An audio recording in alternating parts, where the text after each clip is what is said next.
Greetings, everybody. Welcome to the November 4th, 2015 edition of the Midweek Update here on Rasslin with Redbeard. Kudos to the National Football League. You booked a better Monday night program than Vince McMahon has in years.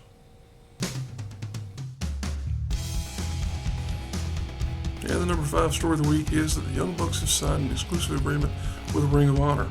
This is a big deal because the Young Bucks are one of the most sought-after teams that are available on the independent market today. They are literally everywhere. It doesn't matter if you're talking about New Japan, Europe, here in the States. They literally are everywhere. And they're one of the top teams as well. It's a great combination of talent that those guys have and also personality. They, of course, are very good at working the internet. They know what they're doing in terms of their Twitter game. And this is a big deal for Ring of Honor because they've been able to secure what is a really lucrative deal with them, but also it's a great deal for Ring of Honor as well because that's one more group of talents that they can rely on in the future that they don't have to worry about running to WWE, because I think the Bucks have really expressed that they are interested in that at this point in time in their careers anyway. So it's a big deal all the way around for everybody involved. It's a pretty somewhat sad state of affairs, I should say, for those of us who are Lucha Underground fans, because we've kind of almost been led to believe that they might be coming to Lucha Underground, but the fact of the matter is that that promotion is a little bit more focused on trios competitions. Of course, being a pair, the Young Bucks really wouldn't fall into that particular division all that well, but even so, it would have been interesting to see them combined with various talents from the AAA promotion and other parts of the world that get brought into Lucha Underground. Even so, very interesting turn of events to see that the Young Bucks have signed Ring of Honor for what looks to be a multi-year deal, and that will keep them locked up in that company for a good little while there. So we'll look to see what they've got coming in the future. Number 4 story of the week is that We Wrestle has announced a tournament for their championship. The tournament will begin on January 9th, and then we'll move on to March. And I believe the 26th is the last date that particular program will be running on. This is a promotion that's going in the same venue as where Anarchy Wrestling had been previously. It's a promotion that there's not a whole lot known about in regard to who's going to be on the roster and who could be participating in their events. The fact is, though, they've got a 32-man field, evidently, that's set up to begin participating in this tournament, and it's going to be running for a couple of months, so they're really laying things out here and giving people a sense of what's going to be coming for them. It's an interesting thing that they're doing. They're being very how can I put this, very cloak and daggerish almost in terms of how they're revealing information via their Facebook page. You see them with construction updates in regard to how they've changed the layout of the Church of Southern Wrestling there in Cornelia, Georgia. It's been very cool to see the progression. I have to give them compliments on that. So when they announced this tournament bracket, it was in a nice, well laid out spreadsheet.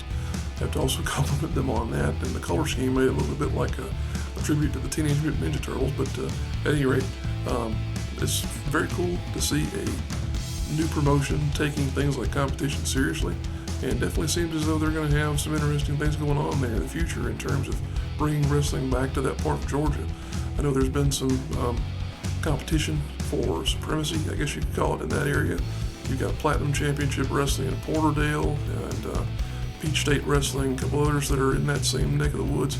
And While We Wrestle, which is a tongue twister, needless to say, will be bringing their new and unique form of wrestling to Georgia in 2016. And we look forward to seeing who's going to be on that tournament bracket. Number 3 story of the week is that C4W Explosive Wrestling is shut down. This is a rather unfortunate story. We hate to report on stuff like this, but it does happen. C4W, as you'll remember, was the topic of, I believe, episode 17 of the Rasslin with Redbeard main show. It came out the past week that owner and promoter of C4W, AC Collins, wrote a very much a heartbreaking message talking about why C4W was forced to close. It was a situation to where evidently his pursuit of his passion in professional wrestling wound up destroying some of his personal life. He was very forthright in admitting that. I have to give him a little bit of a nod for being courageous enough to put his heart on his sleeve there. But even so, C4W is no more. They ran for, I believe, at least 5 years in Myrtle Beach. And that's saying something because a lot of promotions don't get past their first month of shows. They just fold up. People get to the point where they don't believe they can do it, and that's basically just it. But still a lot of discussion though after this announcement was made as to whether or not anyone can be successful in running in Myrtle Beach, because there have been 2 promotions this year that started up, well, not necessarily started up, but began running shows in Myrtle Beach and are now gone. You had, of course, C4W and also Great Prices live from Myrtle Beach. They just exploded more or less and went nowhere. It is a party town. It is a vacation destination. I still think it could be successful. I still think C4W had a lot of potential in what they were offering there. It's just that by one thing or another, they weren't able to bring in talent that were really geared towards developing, a strong user base that wanted professional wrestling. Some of the gimmicks were a little bit silly and whatnot, but even so, there was potential for something to be developed there. It's unfortunate that they closed. I will say that we didn't necessarily enjoy our time there, but as I mentioned, there was definitely a room for improvement type of vibe with that promotion. But unfortunately, we'll never know what could have been because C4W, unfortunately, has shut down.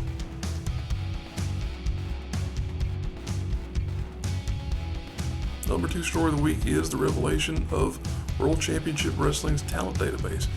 This is something that really caught people off guard, and that it was not an expected bit of information that was really on the radar of anybody. But by some way or means, a set of documents came out that essentially spilled the beans on what guys who are working for World Championship Wrestling in its heyday were making in terms of their salaries. To say that they were hemorrhaging money left and right is an understatement. It is amazing to look at the amount of money that some of these guys were being paid. You had guys like Bret Hart, Goldberg, Lex Luger, others who were being paid in excess of $2 million a year.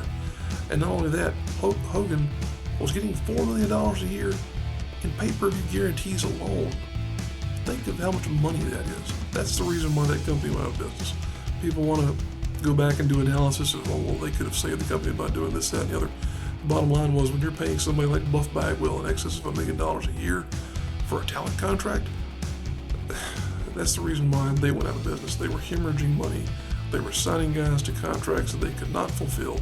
And the fact of the matter was, it was just way too much money being blown out of every orifice they could possibly find. This stuff is very interesting to look at. If you haven't seen it, I would encourage you to go out and look for it yourself. A lot of copies of it floating around online now, but if you're at all interested in the history of professional wrestling in that era, you really want to go check that out, because it's very interesting, as I mentioned. Trust me when I say you don't see that type of money being thrown around now, and you probably never will again, not unless professional wrestling enters a heyday unlike anything we've ever seen before. But yeah, that's a lot of zeros on that document.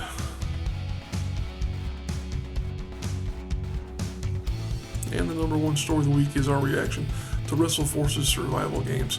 This was a show that happened this past Sunday in Casey, South Carolina at the Spires Recreation Center. Very fun show. Only had 5 matches on the card, but still a fun show in that you had a good collection of talent there. Probably the best thing on the card was the main event. That was the Survival Games match between Team Schuyler and Team Stevens. Team Schuyler was made up of course, John Schuyler, Country Jack, which is Adam Page, and Corey Hollis, and also BJ Hancock. Team Stevens, headed by Chase Stevens, Cedric Alexander was on that team, and also the Bravado Brothers. Initially, did not seem as though Chase Stevens was going to be out there. Yeah, I guess they ran some kind of a injury angle or whatnot with him. I'm not sure if he's actually hurt. I don't think he is, but he didn't appear for the first 20 minutes of the match, and then suddenly, whoop, here he is, doing a good old Terry Funk type impression when he hobbles out to the ring with his knee heavily bandaged. But at any rate, very fun match. Of course, with the combination of talent you had there, you would expect it to be a lot of fun. Josh Powers and Billy Brash had a good contest there. Good old-fashioned garbage match between Jackson James and the Salem Center 6. That was a lot of fun to watch. Haven't seen a fireball used in a professional wrestling match and gosh knows when. Very, very entertaining show all the way around. The only bad part was it was on a very soggy, very dreary Sunday afternoon. Of course, now we're in daylight savings time, so it gets dark at 4 o'clock in the afternoon. But yeah, other than that, good time, good event there in Casey, South Carolina. They have announced their return date. It's a little bit quicker than WrestleForce usually gets around to, but they're going to be back at the Spires Recreation Center in Casey, South Carolina on December 20th. And they've already announced that they will have former Impact Wrestling star Gunner and also Bullet Club member Luke Doc Gallows will be there on the card as well. That will be the Forsaken event.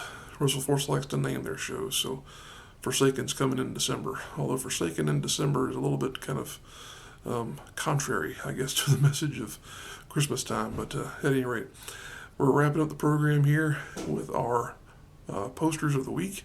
I'd like to keep you guys informed of what's happening. There are a lot of shows happening this weekend.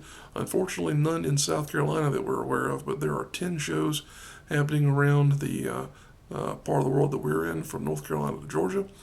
So let's go ahead and get you caught up. We'll roll those posters, and then we'll come back to wrap up the program for the week.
There you have it, folks, the posters for the shows that will be happening this weekend in a town near you.